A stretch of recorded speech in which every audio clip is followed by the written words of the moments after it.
Now then, people, welcome back to the Just Joe football show. An abject, dejected Just Joe football show, or Just Joe, because, I thought that was absolutely pants.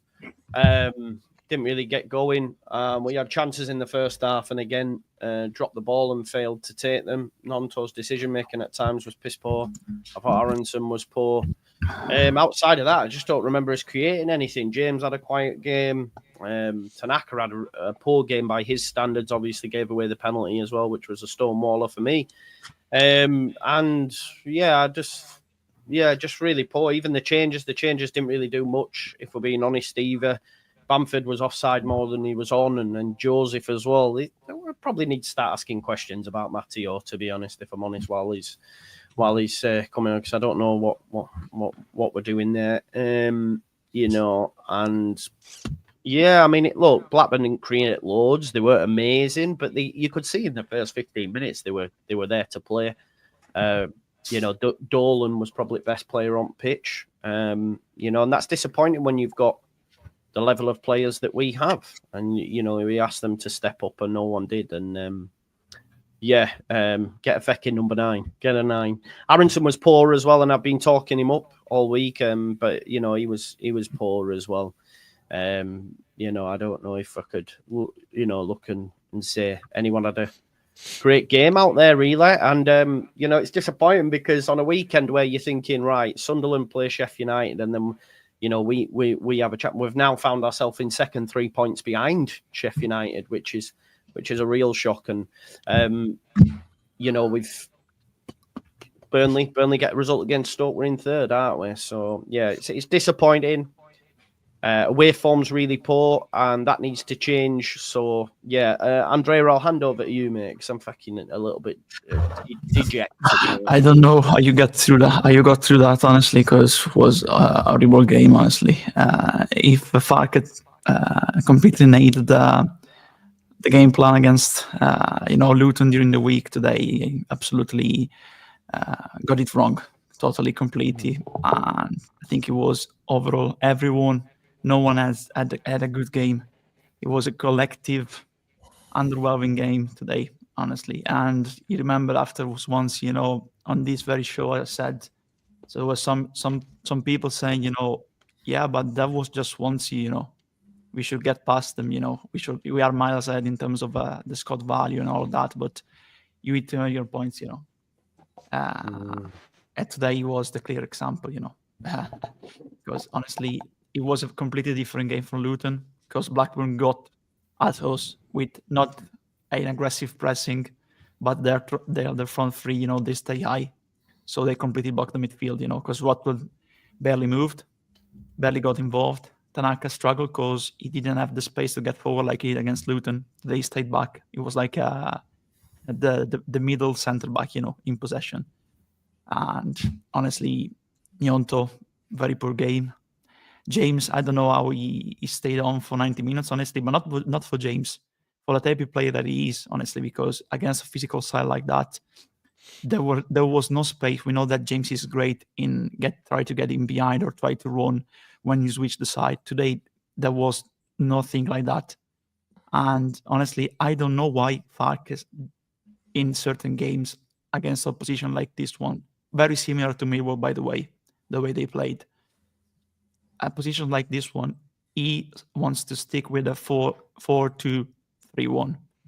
Why not trying to change with a 4-3-3? Because we were getting overrun in midfield, but not by a pressing, just because they had one more man there, because Aronson was lost in no man's land, in the final third today, unlike Luton, because they didn't give him the space. Against Luton, they were getting forward with one of the two centre backs, centre mids, So he had the space to move from left to right when there was a space. Today, there was no such space. So he was barely involved. He ran, but he didn't do what we needed from him. Try to get back and get the ball like Cantwell did for them. That's a number 10. Aronson is trying to evolve in the role, but games like today proves that, okay, he can be a solution there, but in certain games, it just doesn't work. Like Pirlo didn't work in the number 10. So the final thing for me, before I give it back to you, it's just two numbers, number 9, and number 10. Yeah. These are the 2 numbers that are vital for our season in January, because sometimes you need other solutions. Today we saw Pirot really working very hard against Luton, coming back to get the ball, taking one of the centre backs out of the line. Today he was well involved, basically. I thought he was good in the first half, Andrea.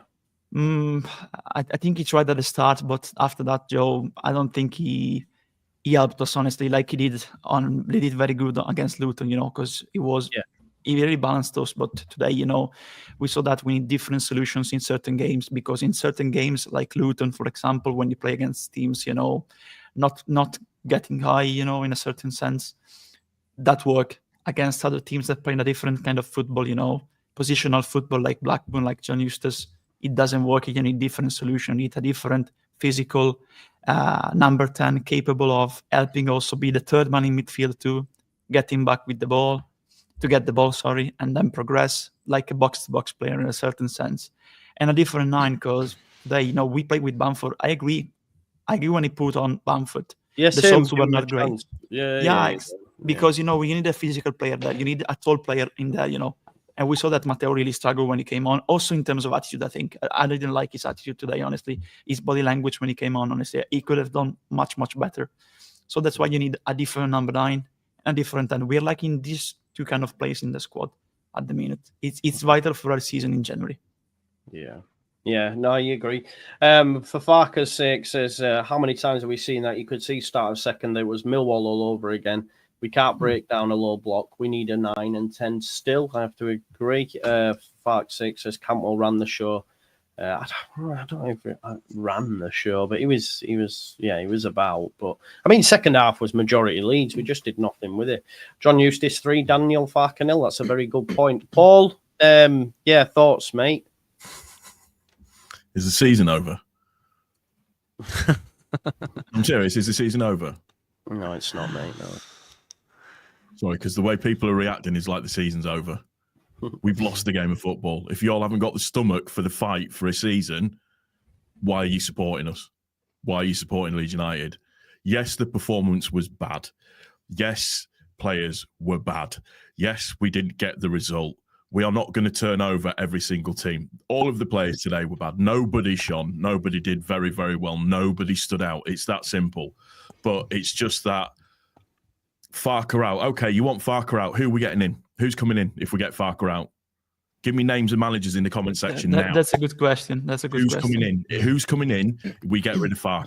So I'll put names of managers that we're going to get in. If could have had Lampard, but we've missed the boat now. But I know. Do you know what I mean? Everybody can be annoyed about us losing a football match. That's absolutely fine. I get that. It was a crap performance today all around. Nobody stood out. Nobody comes out of that game with any form of, they played really, really well or anything like that. Nobody does. We had a bad game. We've lost a game of football. And immediately everybody's like, Farker out, Farker out, Farker out. Who are we getting in to replace him?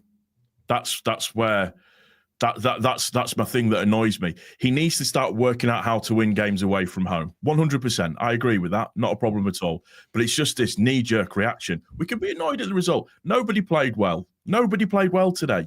End of story. Nobody played well. Bamford is an experiment done, as far as I'm concerned.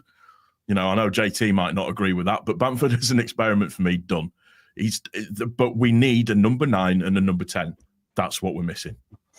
We're missing a number 9 and a number 10. Yeah, I am conscious that fucking straight away though, and then this isn't you, Paul, but the chat as well. Everyone was just fuming, and probably the result comes away because everyone just wants to sort the fact he brought on Bamford. I understood it. What's Joseph done for the last couple of games? He hasn't, but straight away, then people go boom.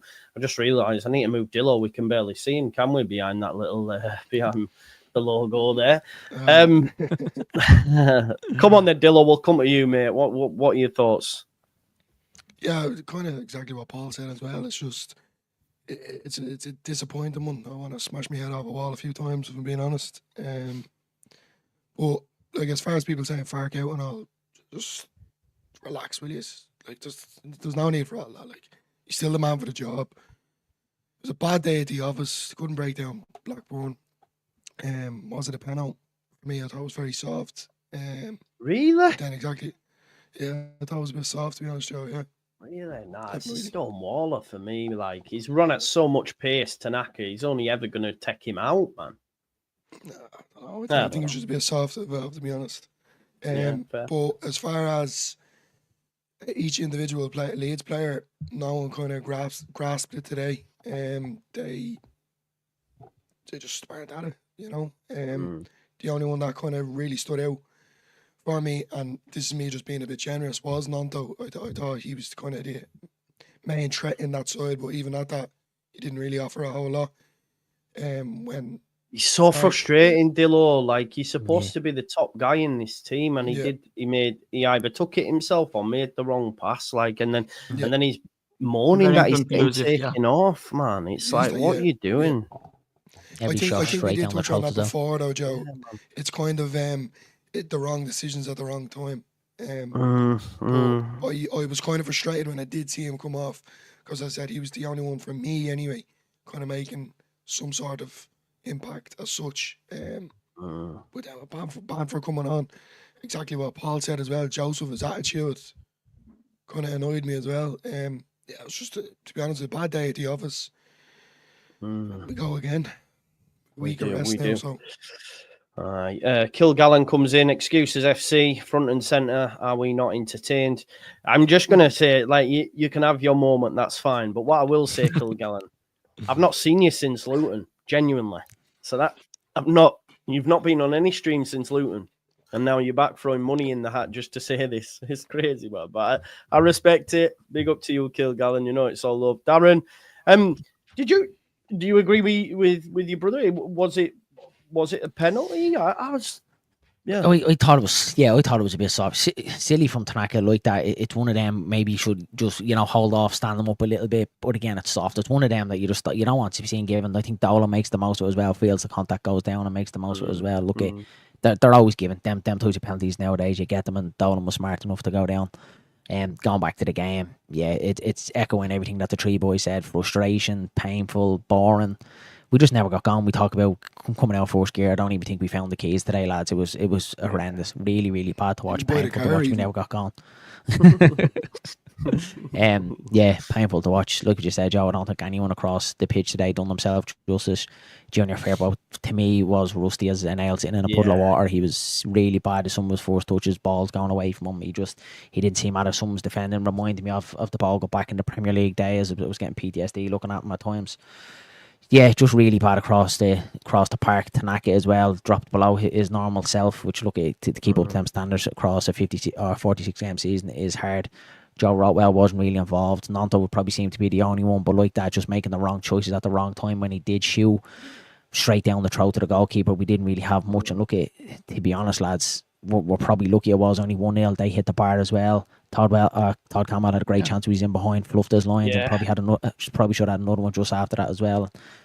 Yeah, look, it's carbon copy. It brings me back to Bristol City just before the international break when we had the 3 games in the 6 days again. It was carbon copy again today. We started off very, very slow, lethargic, no kind of urgency in the game. It was a carbon copy of that, and it kind of seems to be our Achilles heel at the minute when we're putting these 3 games together in 1 week. It always seems to be that last 4 games seems to be tripping us up a little bit. And the away form is a concern as well. I know we won at Swansea, but it's something that Daniel Farke needs to be looking at big time. So yeah, all in all, a frustrating game. A bit annoyed that Derby's a week away. We would have liked in a midweek game just to get your hands into something else and try and get over it as quick as we can. Obviously now the players have a week rest and we need to bounce back because next week is massive with Derby. Middlesbrough isn't going to be easy. So yeah, this is where Daniel Farke earns his money. There's a lot of Farke outers there at the minute. They always come out of the woodwork when we lose games. When they win, they hide behind the curtain, and as soon as we lose, they pop out. Look at it's like us as Leeds fans. Like we have a God-given right to win every single game. That's not going to happen in the Championship. And spoiler alert, we are going to lose more games this season. You can't, every time you lose a game, you can't just come and say Farke out at the end. Look, I still think we go up. We still have more than enough this season. It's one of them days we take it on the chin, give Blackburn the flowers, and we move on to the next one. Yeah, I think that's fair. We have to give Blackburn the flowers because they were good in parts today and just dangerous place. Yeah, mate. Just quickly, sorry. I just want to make a quick point. I could see it in the comments, people saying that, because we're not in front of a webcam, we're not allowed to have an opinion. Everybody can have an opinion. That's just my opinion, just reactionary when we lose a game. I don't mind if what people say or how people feel about something. My opinion is my opinion. You can agree with it or disagree with it. It's absolutely fine. It's not a problem. Your opinion, I can agree with or I can disagree with it. It's the way the world works. I'm not saying it's not valid. I think as well about this whole having a webcam thing and that. We've done members shows before, and I know a lot of members are Fark out, and only one has ever come on, and that was Sean Ely. They've had the opportunity to come on and say the piece on reasons as to why they're Fark out and never choose to. So that's not on you, Paul, and sounds a little bit salty from them. And to be pretty clear too, these are two kind of... Because I'm fucking muted because my headset's gone. Go on, Andrea. No, I was just saying these are two kind of communications too. So it's not a one-sided communication. Paul one is a wizard communication. This is a typewritten communication. So it's it's still an exchange too. So I don't see a problem with that, honestly. True that. Toby Ward says, personally, I think the same tactics won't work game in, game out. From 3-0 against Luton to a 1-0 defeat today. There's a good point in that. Max, you've sat there quietly, probably working hard. How you're normally quite don't know what the word is. You're just quite chill. So I'm assuming have you got chill vibes? Yeah, look, I mean, like some of the lads have mentioned, it's like we lose a game of football and the world's about to end. It's the championship, and nobody is ever that much better than everybody else in the championship, and you're gonna lose games. Blackburn away is somewhere that we struggle quite often. John Eustace is someone that we struggle against quite often.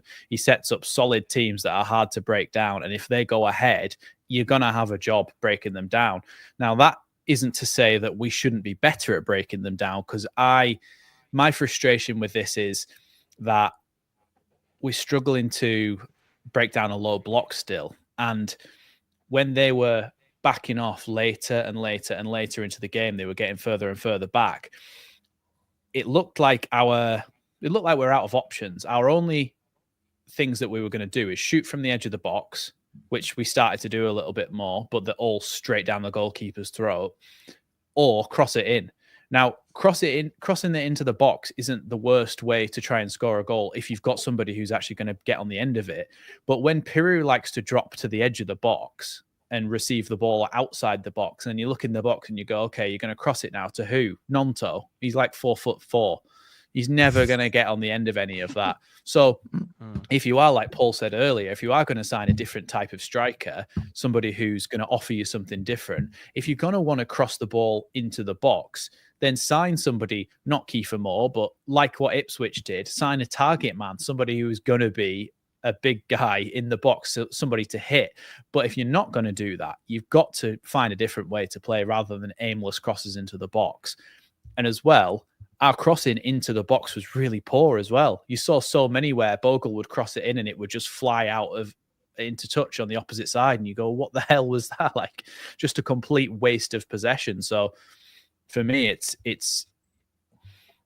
it wasn't the worst performance I've ever seen in the championship, but it was far from the best. It was very, very poor.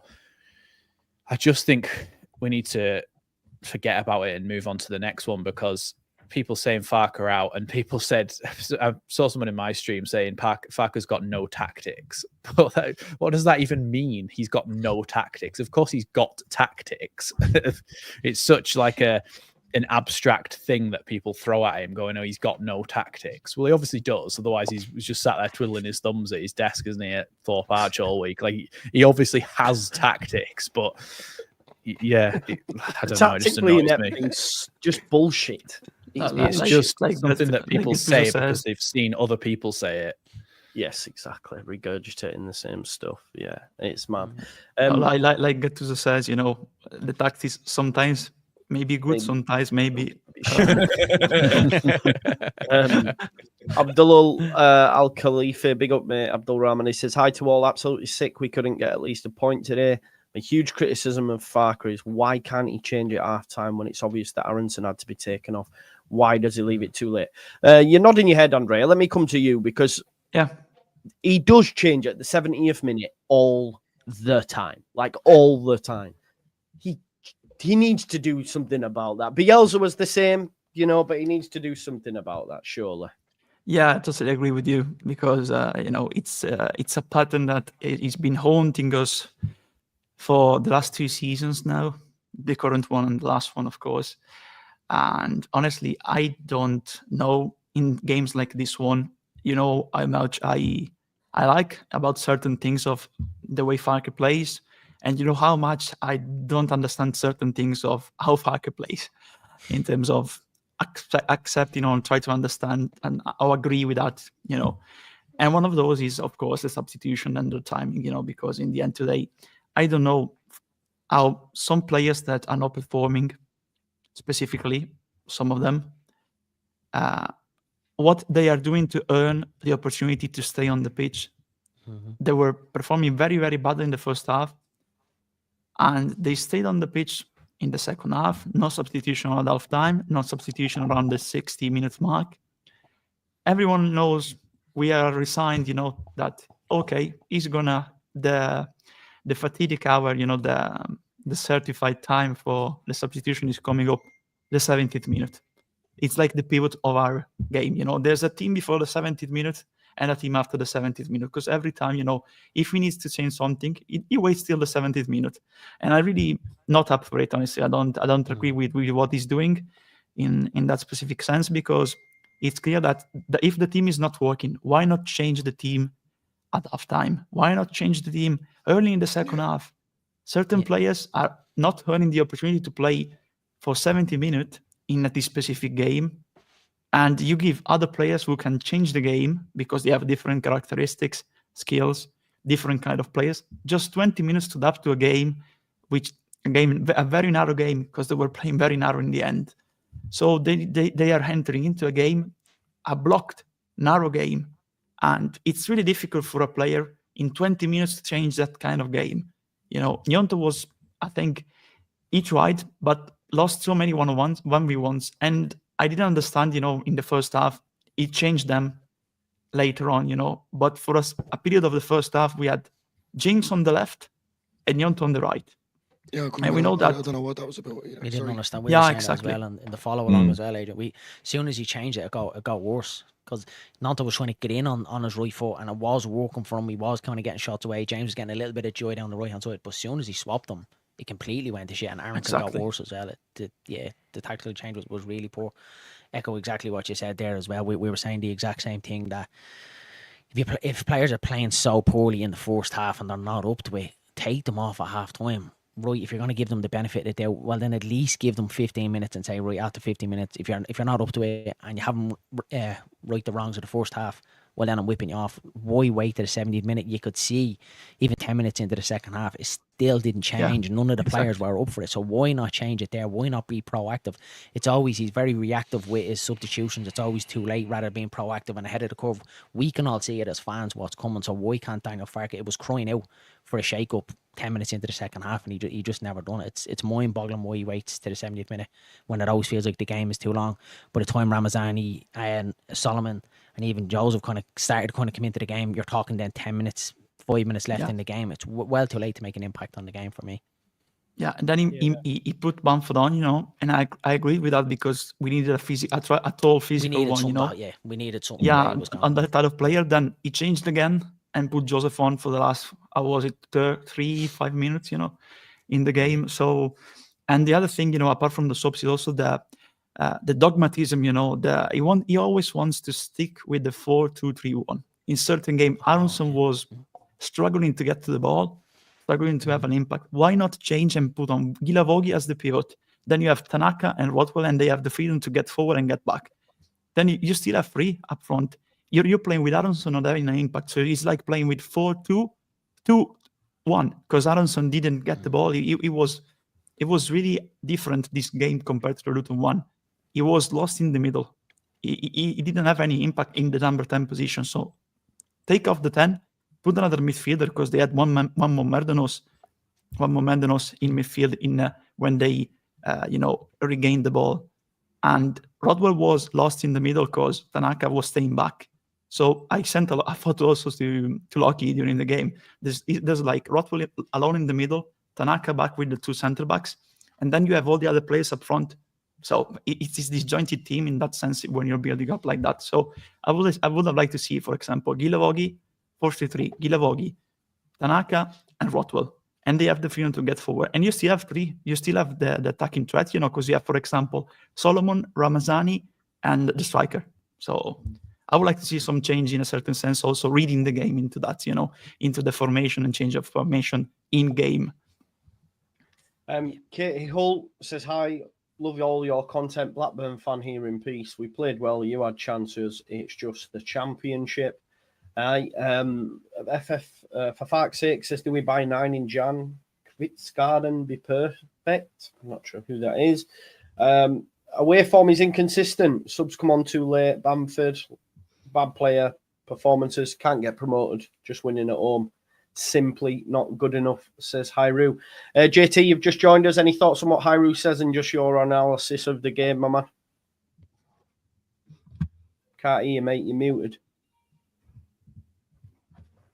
Oh, my bad. But kind of like Leeds up front today. Big disagreement on the Patrick Bamford front, of course. I thought when he came on for that first 10 minutes, he sparked some dynamism. Yeah, but he didn't get too much of the ball. But the first thing he does, he gets Leeds United to throw in. His pressing ability is great. He didn't have too many opportunities to hold up the ball, so I can't, wax lyrical about his hold-up play. But his movement... He was offside for the fucking goal, wasn't he? He was offside for the goal, man.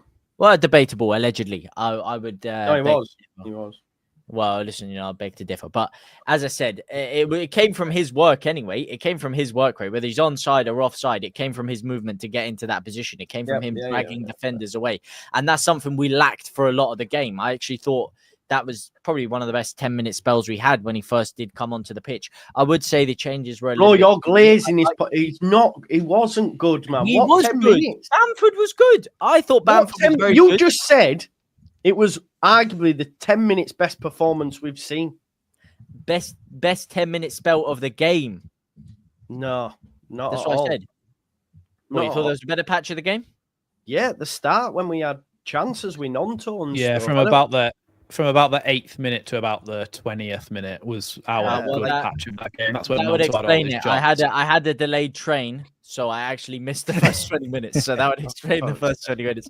So I will say I did miss the first 20 minutes. So you may be right on that one. I didn't see the first 20, but from what I saw, it's the best 10 minutes out of the 70 minutes that you saw. Well, yeah, out of the 70 minutes I saw, which was the second part of the first half, and then the rest of the game, I didn't see that first 20 minutes. So I'll happily stand my head. Were you watching Blackburn Leeds from 2020? But for most of the game, after the Luton game, I was hoping to just see some sort of ascendancy. Like, you know what? Let's start to get a string of performances going, a string of results. And it just fell flat again. It fell flat. I didn't have the jubilation of the first 10 minutes that you guys were raving about. But from everything I saw, it was just too sloppy. It was too slow. The final third again, there was no... Like at Luton, I was seeing us working on some nice triangular patterns with the one-touch passing, really spreading the ball around quickly and attacking. But again, it just seemed a little bit too hesitant today for my liking, a little bit too slow, not the best performance. And unfortunately, a lot of people are going to be coming out of the woodwork now with a lot of criticism because you're seeing similar mistakes echo themselves again. Namely, as you said, Andrea, substitutions, too little, too late. Whether you think Bamford was the answer, whether you thought it was Ramazzani, whether you thought it was Solomon, 20 minutes is not enough time to impact a football match. You need to come on in the 50th minute sometimes. You need to sometimes trickle one substitution on and allowing them to impact the game and see how that works, because we were missing a spark. Even in the second half, yeah, we were controlling the ball in their half, but there was no... You weren't sat there on the edge of your seat like, oh, shit, I can't go to the toilet here because Leeds are actually going to create something in a second. It was just boilerplate, controlling the ball, no real kind of oomph to our attack. And I think kind of making changes like that can improve that kind of thing. But I was just disappointed that we didn't pick on what was a really decent performance against Luton in portions. I really thought we were going to build on it today. Is Blackburn the easiest place to go to? No, but... Come on, man. I agree with you, JT. I do. Sean Ely says, can you answer what characteristics makes you think that it's pointless, Sean? Thanks for the super chat, mate. We're not even there yet, mate. If this is a notion to come round to sacking him now because he won't do it in Prem, I don't know what the purpose of the question is, bro. I guess we'll cross that bridge when we come to it. This is to me, our timing of Farke subs. I guess I'm not sure on timing, but in terms of them being preordained, the same people, Tyler Roberts in the Prem, no matter what, boom, came on. We'd be losing away in the FA Cup and he would still put on the same time substitutes he had planned, even though we were losing games. So they are very similar in that respect. That was my thought process on that, Albab. Get Buendia in January, potentially Reese. He's not playing at Villa, is he? So yeah. Away form, I didn't think it was that much of a... It sort of crept up on us, obviously 2 months without a win. And then we go to Swansea and we get it. And you think, well, right, okay. It seemed to get us again, didn't it, folks? That needs to massively improve, because there will be tougher places to go, like away at the Riverside, at Turf Moor. We haven't been to Bramall Lane yet, There's some tough places to go. Even, I know this might sound mad, but even going down to Plymouth, Home Park, it'll be tough. Oxford have been really good at home. It'll be tough.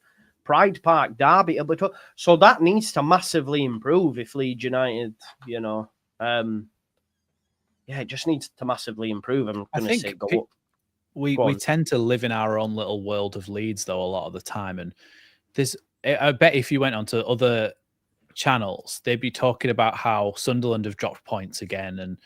And Sheffield United, whilst they won again yesterday, they have dropped points in games. And it's not a thing in the Championship to have a robotic team like Man City who just go and run away. Obviously, that's not happening this season in the Prem, but a team who just run away with everything. It doesn't really happen. And all of the teams at the top, it's the same as last season. It's the same as every season in the Championship. All of the teams at the top will trip and fall over each other constantly, and it will constantly change who's top, who's second, who's third. It's constantly changing the Championship. It's not something that we can expect to just go and win every single week. I mean, Burnley are drawing 0-0 at the moment, and it's just they might drop points and then stay where they are, and we'll stay second. And it's not the end of the world if you lose a game, because the other teams are doing it as well.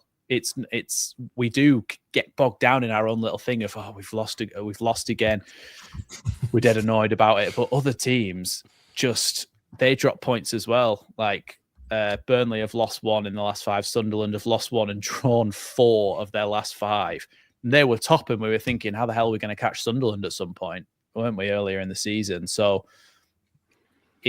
it's context of the wider top 4-ish that you need to have a look at sometimes and go, you know what, they're also not in the most amazing of form either. Yeah, okay. So I just, Sean, you're a good lad. Yeah, we have a little bit of banter, but don't be name calling me in the chat. You don't know me like that, pal, all right? So don't think it's free reign to start calling me shit in the chat, all right? That's what I will say to you, so don't be doing that. You're a good lad, but don't. There's no need for that, mate. If you want people to answer your question, because there's nothing to do with that about it being balls or at, what relevance does that have to today's game? Just tell me what relevance it is. Like, I don't understand it. So then don't start calling me names on the back of that, mate. Please. Yeah. Does anyone want to answer the question for Sean? Because he said no one had the balls to do it. No, I can answer it. Don't worry. If you say that, I'll answer it. No worry. Yeah. But mate, the answer is the same as Joe's. We need to change the mentality. We are in the Championship. Focus on the fact that Farke is the manager in the Championship. He needs to take us over the line this season. He didn't last season. He needs to prove it this season. So let's focus first and foremost on the Championship, because we might still be here next season. That's a probability. That's a possibility.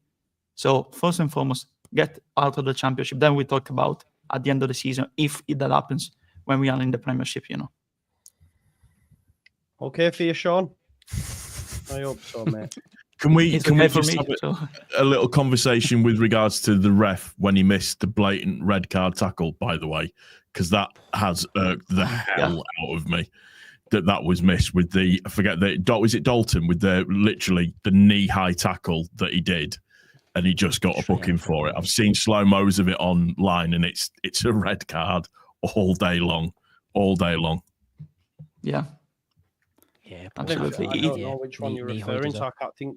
It's the one on Fairpo. No, the one on where we went Fairpo, in the one on knee height Fairpo, on- in the middle knee of height the on right, Fairpo, okay, yeah. yeah. He went in I'm not smack sure that I into think him. that was a red card. You know, No, probably an unpopular opinion. no, But I I didn't think it was, mate. It this- was a card because I this- didn't think he was going to give him a card at the time, but he just waited. It's a bit. definitely it's one of those where you say it's a hard yellow, if you get what I mean. Like it's not, for me, not quite enough. It looked so much worse on slow-mo replays, but they always do. His foot was going, it was high, but it was coming downwards, if you get what I mean. He wasn't studs into the leg like that. I'm too small in this box. it felt like it was trying to come down on the ball. It was like he saw him out the corner of his eye and then kind of flicked out his leg towards it. I thought it was definitely a yellow card. When I watched it back, I don't necessarily think it was a red card, but I do think the ref was poor a lot of the time in that game. There was moments where he was actually in the way of our players multiple times when they were actually trying to run, and he was just like stood in the way, and it's like, what, get out the way. And someone said that leading up to the Tanaka penalty, he was in the way of one of our players trying to get back into the box. So I haven't seen the replay of that too much, but it's just listen as well. I don't think that makes a bearing on the game whatsoever at all. But it's just that, a nice little distraction to have with regards to where we're at with this game today. Listen, the thing of it is we need to bounce back. Falcon needs to sort out the away form. We just need to bounce back. That's all that we need to do. This is what, the third loss this season? Yeah, fucking hell, yeah, I forgot about that. Liam makes a good point, though. 2 points from Bristol City, West Brom, Millwall, and Blackburn. Away form is it's not great, is it? That is really not great. 13 from a possible 27. Jeez. Yeah, it's poor. Yeah. And if you look at the games too, go on, Dilo. I'm starting to get a bit upset now, if I'm being honest.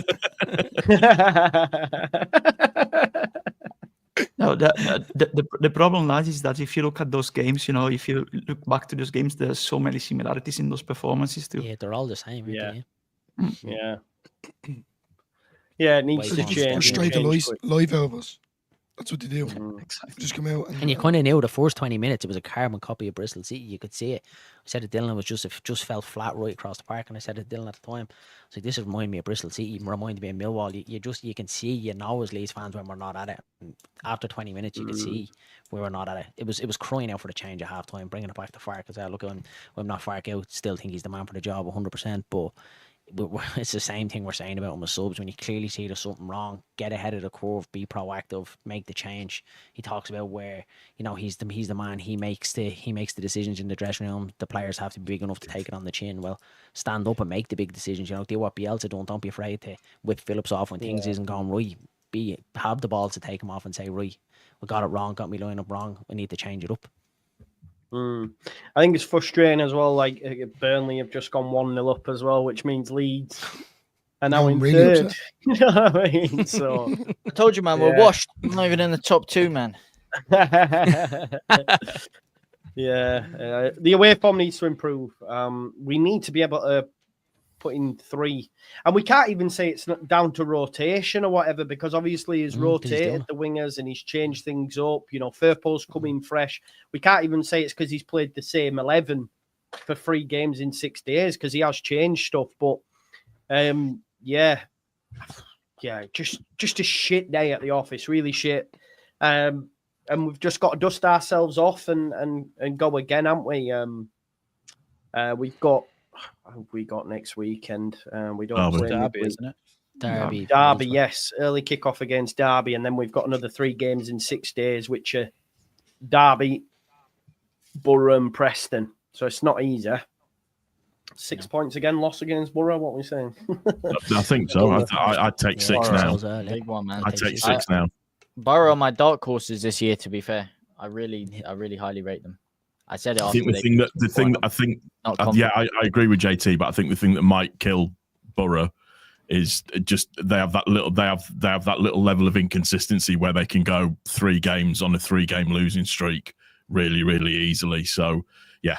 I mean, to be fair, Leeds aren't actually the epitome of consistency this year either. So Stop. And Um, there's also one thing, I wanted to add to this one too. We're mentioning the potential rivals, for the automatics. If you look at last season, especially Ipswich, but also other teams that were involved in the race in the playoffs too, they invested in January. This time we need to get it right, even if we are top or second in when the transfer window opens. Because last season we needed more players, and in the end we just got Connor Roberts in. We need to get sorted the 10 and the 9 this season, or at least a hybrid player like that, that can play in both positions. Like I wouldn't be against a loan at all. I think a loan is. This is a lot of the time teams who are near the top of the championship and they want to make that push in the second half of the season. They get somebody on loan from the Premier League, a striker. I know, keep mentioning Kiefer Moore, but somebody of that kind of ilk who maybe is not quite good enough to start in the Premier League and is getting a bit frustrated with their game time. And I mean, a few years ago, you would have said somebody like getting Chris Wood back on loan, but now he's tearing it up, isn't he? But somebody from the Premier League who's not quite getting the game time maybe, but thinks that they could have a little bit of a renaissance to their career, it's not a bad idea to get somebody in on loan. And I just think a lot of the time I just don't know. We don't seem like we consider loans that much. Last season, the only loan was Connor Roberts, wasn't it? In January. January, yeah. Oh, January. Yeah. Yeah. I don't know, man. I think our squad's too big for that, unfortunately. I'd love to see us make signings, but when we've already got 3 strikers on the books, do I see them going for a number 9, maybe a loan option, but even then, not really. I mean, unless if we can offload one of them. Bamford won't be loaned probably, so I don't see us offloading someone there. And the number 10 role is congested itself. That 3 behind the forward, we've got a lot of rotation there. So unfortunately, I think our squad's just a little bit too deep. I'd love to see us do it, but I highly doubt we will. The problem is that there's players that can play in the 10, but no one of them is a natural 10. I agree. Yeah. None of them are. But we also have a lot of players that want to play in that number 10 role. I know. Unfortunately, they're not the correct players for the system that we want to play. But that I'd love us to sign a number 10, of course. I'd be over the moon. But unfortunately, I don't think we will. But I'll happily be proved wrong. We have to. They have to get a 10. That is one position they have to get a 10. Yeah, Dominic, you've not been listening. He says all you pundits are not being critical and even-handedly harsh enough on facts, even obvious flaws. You have heard us talk at length about substitutes, about failure to change formation, about personnel. Like, that is all we've done. What do you want us to say? If you want us to say shit, get him out. That's not, unless anyone wants to say that, that's up to them. But we have literally sat here and critiqued his performance and his decision-making. That's what we've done. Mm-hmm. I don't know what more you want from people other than to say he's shit, get him out. Does anyone feel that we haven't critiqued enough on the panel? In the whole stream, hasn't it? You can be the whole stream. Let him out. we even got into tactical thing like the switch between James and Yont, specific things, Yeah, so you're not listening enough, or you're not hearing what you want to hear, i.e. get him out. I think that's what. Here you go. It's time to go. Hopefully that'll do enough for you, Dom. I think we've been almost forced to consider Mateo Joseph as one of our starting strikers, if you get what I mean. Like, because he started the season as our starting striker, we're now kind of being forced to consider him as one of the 3 people who could start for us as a striker. But realistically, to me, now that I've seen what I've seen from him this season, he is kind of just a youth player still, really. Yeah. And he has sporadic minutes here and there, doesn't really manage to get much accomplished. I think he's pre-season and the start of the season, he went, oh, he's our number 9 now. Now the trajectory has gone back down to me thinking, well, okay, he's a youth player who's on the fringes of the first team squad and he should maybe get a few minutes here and there. Because I haven't seen enough from him, because he got a chance to start a decent number of games to start of this season. I remember when he was the reason we didn't go up, because Farker didn't play him. Who remembers that? Well, it's always the thing that doesn't happen that people say, oh, that's the thing that would have changed it. When obviously then no one's ever going to be able to prove them wrong. So it's just convenient for it to be something that didn't happen. But yeah, so when you're saying, I agree with you, JT, that it's quite a crowded squad in terms of players per position for those strikers. But I think when you actually look at it, you look at the actual players that they are, Bamford, whilst okay, even if we take out the fact that some people don't agree with him being effective enough to be good for us, even if you take that out of it, his injury record alone basically puts him to a point where he's almost unusable, because he'll play a little bit and then get injured for 6 weeks. And it's like, well, you can't not sign somebody else because you've got Bamford. And then Mateo Joseph as well, who's I see as kind of this person who's a bit of a youth player who's not going to affect things. It's signing a striker on loan, to me, is still a viable option, because I feel like the players that we have, Mateo Joseph, not going to get enough game time and not going to do anything when he does, and Bamford's so injury prone that we almost have to consider that we should get one. I don't disagree with you, to be honest. Good point, yeah. Yeah, the only thing that's tempered that expectation is Farkas saying we're going to have a quiet January, but one position we do need is the 10 for sure. And if we can go out and get a 9, I would take it as well, because I almost feel Joseph and Bamford are similar in a way. I think they're very similar, and they're both not offering much at the minute. There's a reason why, he went to Bamford today first. It's the first time he's done that this season. Yeah. I think I don't mind Pirro. I thought he played all right in the first half, but we do need a different profile of striker, I think. So yeah.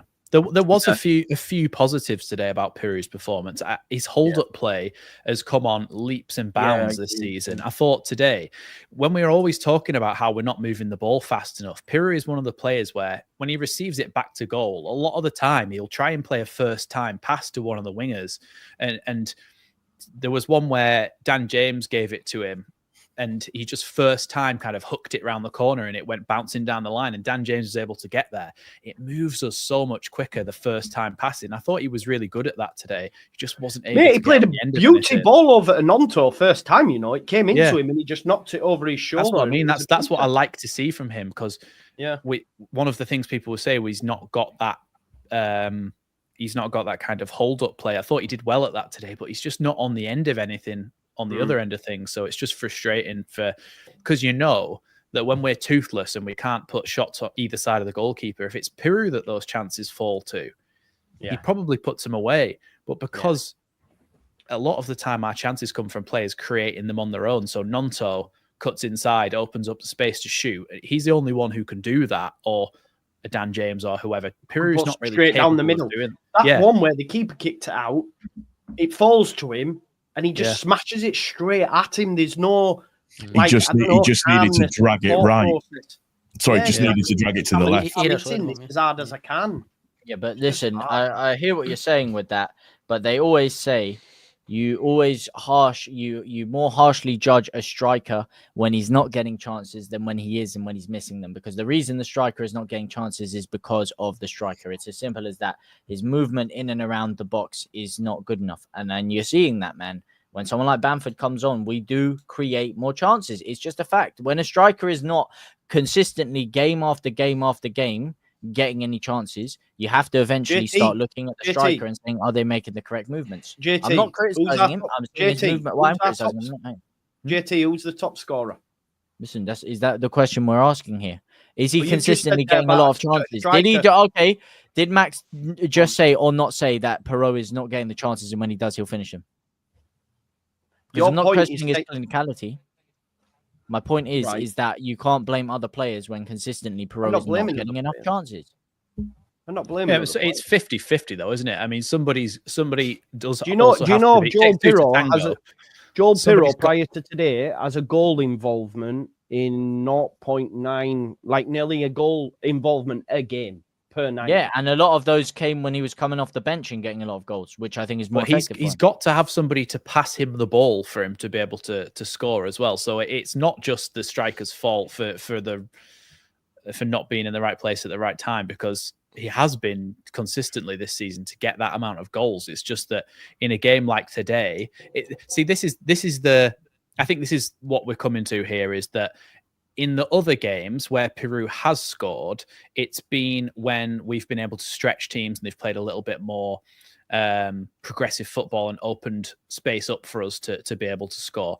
When Peru hasn't scored, it's when we're playing against the low block, because the only chances we create against the low block is when individuals create chances for themselves, and Peru cannot do that. So Nonto will create a chance for himself, Ramazani will, but a lot of the time they aren't passing chances that go into the front man to score because the box is just so crowded.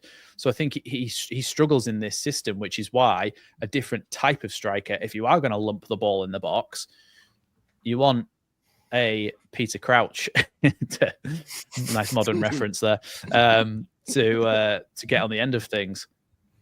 I agree. I will just say I'm not running away because of the debate. Thank you guys so much. It's been a pleasure. It's actually my dad's birthday today, so I'm going out to London. My cab is Happy coming. birthday to you, Dad, mate. So thank you very much. Love you, JT. Happy birthday. Unfortunately, Leeds couldn't give him the present, but as I said, pleasure. And start Patrick Bamford next game. And it's an easy 3 points, baby. Love to all of you, man. Thanks so much again, Joe. See you, mate. Have a nice evening. Okay, mate. JT. Bye. See you later. Legend.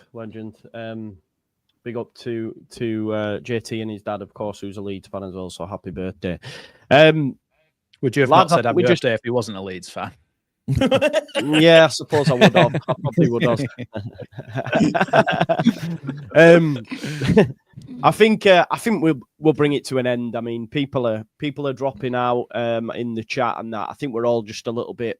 I think we're lethargic maybe as well after 3 games in 6 days and bang, bang, bang, and yeah. So at least now we've got a nice little break. We've got a full week's worth of training. Maybe Ramazani's ready to start by that point as well. And we play Derby, so big up. Listen, I want to thank both Leeds Bros, Dillo and Darren. Make sure you go check them out. Cheers, Only Joe. Leeds Bros. Andrea Russo, of course. Callum Hunt says the Just Joe Boring Show. Fark out, bro. You've stayed for 53 minutes and 24 seconds. Enjoy. Have a nice evening, pal. All right, you big stiff idiot. Anyway, Paul at Leeds Therapy, go check him out. And I better get a response from him, which means he's still sat here. And also Max from Leeds Lady, big up. Before we go, once again, Farker not taking accountability in the presser. Where did this clown come from? He always has excuses. The refs, Rovers, lighter schedule. I don't know what. Oh, the refs and Rovers lighter schedule is his excuses that he's given. Right, okay, I see it. Fair dues. Yeah, scheduling shouldn't be an issue. And the refs, I mean, he wasn't happy at the end. Yeah, is what it is. No, he hasn't yet, Joe. We're not going to let him either. He can keep his toilet humour to the to his own show. Anyway, Don't get me talking about priests. I did that last night. big up to everyone. Enjoy your evening, and we'll see you later. Bye bye.